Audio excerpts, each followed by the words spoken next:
அண்மை செய்தி, மனிதர்களை யானைகள் உள்ளிட்ட மிருகங்கள் தாக்குவது வழக்கம்தான் என்று வனத்துறை அமைச்சர் ராஜகண்ணப்பன் பேசியிருக்கிறார். வால்பாறையில் சிறுத்தை தாக்கி சிறுமி உயிரிழந்தது தொடர்பான கேள்விக்கு வனத்துறை அமைச்சர் இந்த பதிலை வழங்கியிருக்கிறார். அவர் என்ன பேசினார் பார்க்கலாம். வால்பாறையில சிறுத்தை தாக்கி சிறுமி உயிரிழந்திருக்காங்க. யானைகள் தாக்குறது, மிருகங்கள் தாக்குறது யூஸ்வலா நடக்கிறத அதுக்குரிய நிவாரணம் கொடுக்குறோம். அரசாங்கம் உடனே நடவடிக்கை எடுக்கிறோமாங்கிறத முக்கியம். வனத்துறை நடவடிக்கை நிச்சயமா எடுக்குது. அதுல இந்த பூச்சி கடிச்சவங்களுக்கு கூட நடவடிக்கைலாம் இப்ப இங்கதான் வர்றாங்க.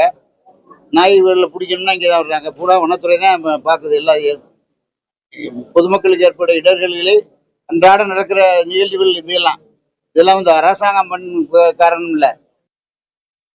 வால்பாறையில சிறுத்தை தாக்கி சிறுமி உயிரிழந்திருக்காங்க.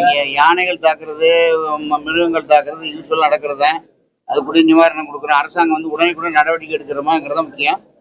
வனத்துறை நடவடிக்கை நிச்சயமா எடுக்குது. அதுல இந்த பூச்சி கடிச்சவங்களுக்கு கூட நடவடிக்கைலாம் இப்ப இங்கதான் வர்றாங்க.